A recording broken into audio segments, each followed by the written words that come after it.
예, 할렐루야. 1월 18일 주일 제2부 설교입니다.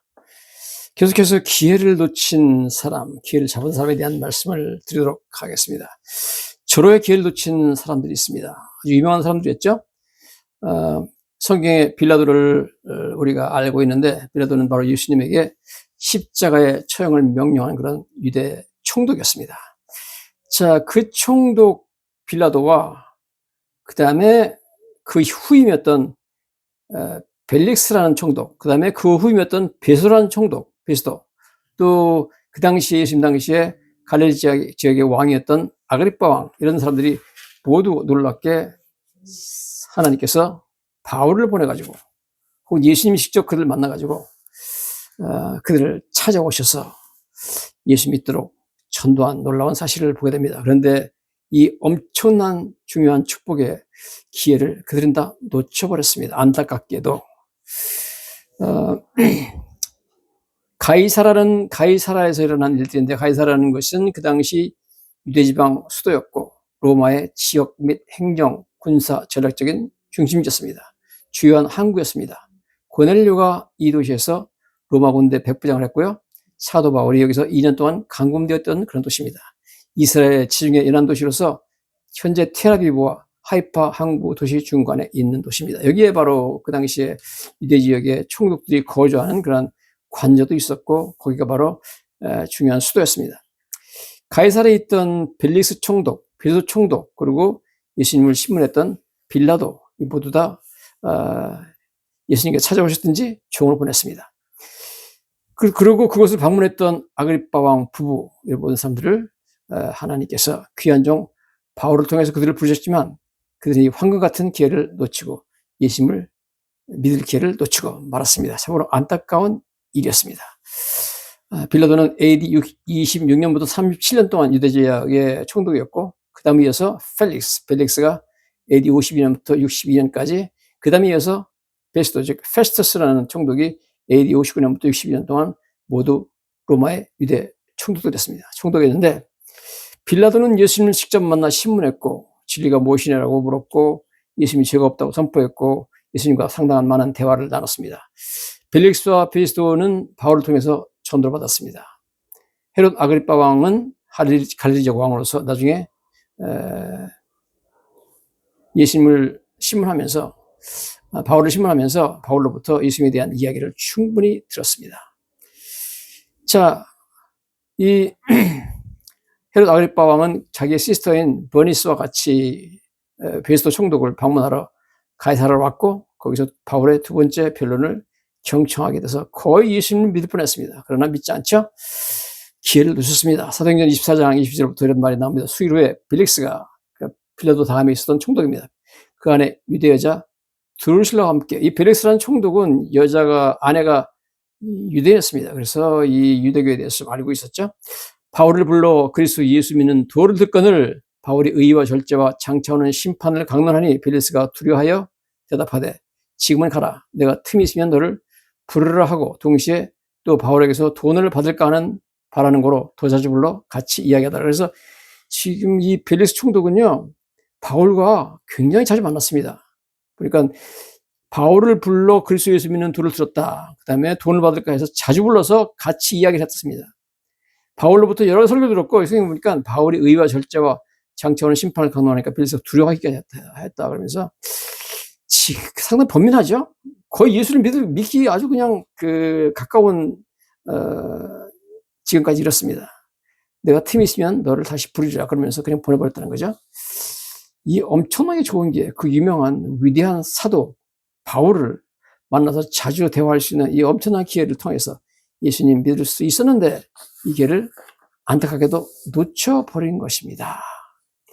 나중에 이제 벨릭스 후에 왔던 베스도 총독에 대한 이야기도 나오죠. 그 다음에 그를 방문하러 왔던 아그리빠 왕 이야기도 나옵니다. 사도행전 26장 24절도 보면 이렇게 나오죠. 바울이 이같이 변명하매 베스도가 크게 소리내어 이르되 바울아, 네가 미쳤도다. 네 많은 학문이 너를 미치게 한다. 이건 베스도 총독이 바울에게 한 말입니다. 바울이 이르되 베스도가 가여 내가 미친 것이 아니고 참되고 온전한 말을 하나이다. 왕께서는 이 일을 아심으로 내가 왕께 담다히 말하노니 이 일에 하나라도 아시지 못함이 없는 줄 믿나이다. 이 일은 한쪽 구석에서 한 것이 아니니다. 아그리빠 왕이요. 그 다음에 이제 아그리빠 왕, 갈릴리 왕이 거기 왔는데 그 사람한테도 말을 걸죠. 선지자를 믿으시나이까? 믿으시나이까? 물어봅니다. 믿으시는 줄 아나이다. 바울이 그랬습니다. 그러니까 아그리빠 왕이 바울에게 이르되 네가 적은 말로 나를 권하여 그리스도인이 되게 하려 한다. 여러분, 베스토와 아그리빠 왕한테 하나님께서 바울을 보내가지고 전도했죠. 그것은 예수님이 직접 오지 않았지만 종인 바울을 통해서 예수님이 그에게 찾아온 거나 마찬가지입니다. 이 엄청난 기회가 왔는데요. 바울이 이르되 이 말이 적으나 많으나 당신뿐만 아니라 오늘 내 말을 듣는 모든 사람도 이 결박된 것 외에는 나와 같이 되기를 하나님께 원하나이다. 그렇게 말한 것을 우리가 보게 됩니다. 여러분, 이 엄청나게 좋은 기회를 놓쳤고 하나님께서는 너무 자비하셔서 그 당시에 그 유대 지방의 통치자 빌라도 총독, 벨리스 총독, 베소 총독, 그 다음에 갈릴리를 다스렸던 아그리빠 왕까지 모두 다 종들을 보내서 어쨌든 전도하셨습니다. 대단한 일이죠. 엄청난 기회를 줬지만 그들은 거부했습니다. 안타까운 일입니다. 우리는 구약성경에 보면 엘리야 선지자 시대 때 살바 과부에 대한 이야기가 나옵니다. 하나님께서 그 유명한 선지자 엘리야를 그 여인에게 보내서 하나님 믿게 하는 엄청난 기회가 찾아오는 것을 보게 됩니다. 시돈 땅에 살던 사르밧 과부죠. 시돈 땅이라는 시돈 지역에 있는 사르밧이라는 도시가 있습니다. 시돈 땅은 현재 레바논에 있는데 그 이름이 지금은 사이다라고 부릅니다. 레바논 남부 지중해 연안에 있습니다. 고대 페니키아의 주요 도시였으며 레바논에서 세 번째로 큰 도시입니다. 현재 레바논 수도 베이루트에서 남쪽으로 40km 떨어진 곳에 있습니다. 그곳에 살던 어떤 여인의 얘기죠.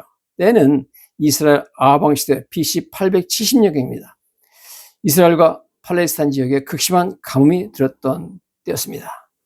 하나님께서 선지자 엘리야를 통해서 사르밧 과부를 찾아오셨습니다. 일생에 한 번 있을까 말까 한 엄청난 기회가 이 여인에게 찾아왔습니다. 하나님 위대한 선지자 엘리야가 이방 여인인 자신을 찾아온 것입니다. 시돈에 살던 수많은 사람 중에서 오직 이 여인에게만 찾아왔습니다. 이방 여인에게 베풀으신 하나님의 놀라운 은혜였습니다. 엘리야는 그 여인을 만났죠. 그래가지고 밀가루와 기름으로 먼저 자신을 위해서 떡을 만들어서 주면 집에 기름과 밀가루가 마르지 않을 것이라고 하는 하나님의 말씀을 전했습니다. 절망적인 상황 속에서 놀랍게 과부는 엘리야의 말에 순종했습니다. 상식적으로 불가능해 보이는 상황에서 이 여인은 엘리야의 말에 순종했습니다. 그녀는 기회를 놓치지 않았습니다. 하나님의 종이 찾아온 기회를 놓치지 않았습니다. 그래야 기적적으로 가루와 기름이 마르지 않고 계속 공급되는 기적을 체험했습니다. 나중에 과부의 아들이 죽었으나 엘리야의 기도와 간구로 다시 살아나는 기적을 체험하며 이방 여인이 이스라엘 하나님을 믿게 됩니다. 이런 식으로 하나님께서는 그의 종 엘리야를 통해서 사르밧 과부를 찾아오셨고 과부는 이 천군 같은 기회를 놓치지 않았습니다.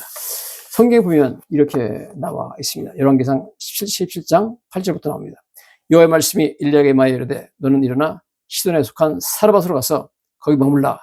내가 그곳 과부에게 명령하여 너에게 음식을 주게 하느니라. 사르밧으로 가라 그러고 거기 가면 과부가 너를 공격할 것이다 이렇게 말하죠. 그가 일어나 사르밧으로 가서 성문에 이를 때 한 과부가 거기서 나뭇가지를 줍는지라.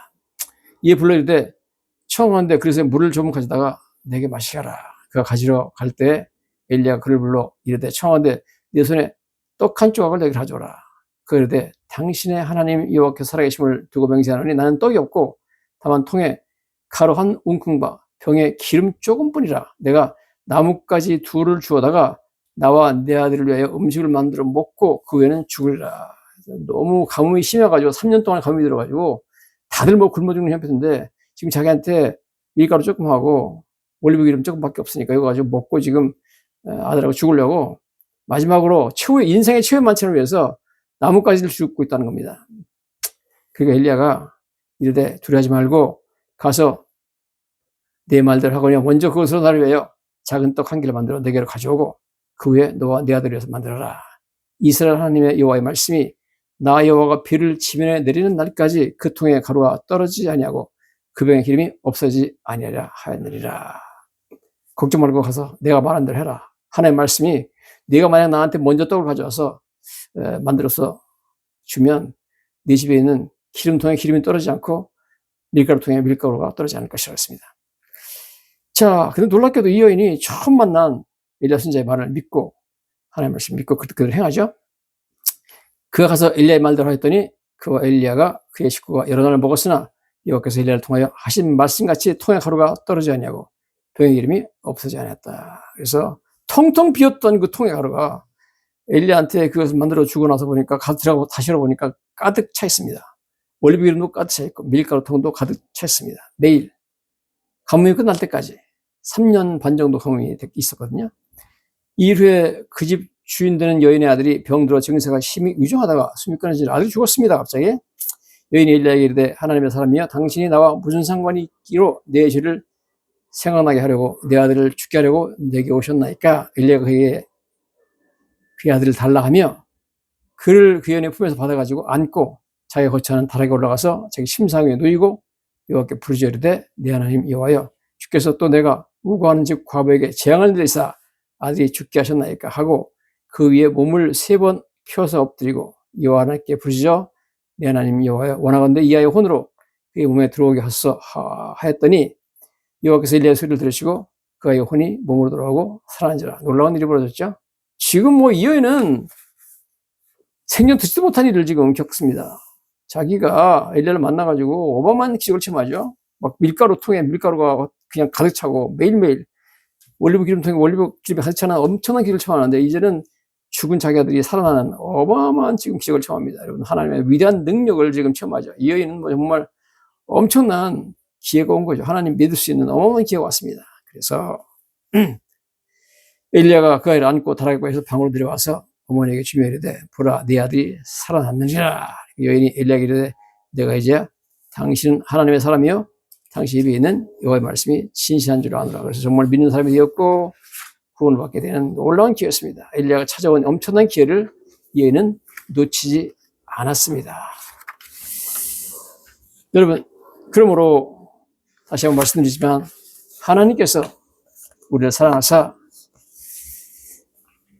우리를 찾아오시고 예수님께서 우리를 찾아오십니다. 그의 종들을 통하여서 혹은 예수 믿는 사람을 통하여서 우리를 찾아오셔서 우리를 부르십니다. 주님께서 우리를 부르시고 찾아오실 때 이 엄청난 기회, 이 기회는 다시 한 번도 안 올 수 있습니다. 처음이자 마지막 기회일 수 있습니다. 여러분 이 기회를 절대 놓치지 마시고 기회를 붙잡고 영생을 얻으시고 구원을 받으시기를 예수님 이름으로 간절히 축원합니다.